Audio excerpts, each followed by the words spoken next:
Bes i tuga pomešali su se u srcima ljudi. Ni najstariji meštani sela Maskar nadomak Topole ne pamte prizor koji ih je sačekao na seoskom groblju gde počivaju ostaci njihovih bližnjih.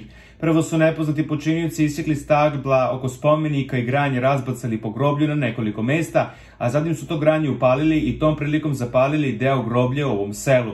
Ja sam zanemeo kad sam došao na groblje. Ne znam šta da vam kažem, nemam reči, bruka i sramota, kaže meštanin sela Maskar.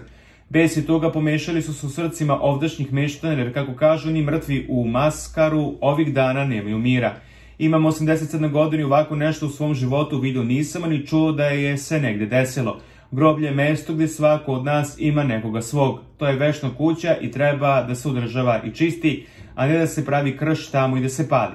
Ja razumem da su hteli da poseku drva, granje da zapale, ali mogli su da sakupe, pa pored groblja ne ovako. Mnogo spomenika je oštećeno od dima i vatre. Ko će nama štetu da nadoknadi? Očajni deda Radoslav.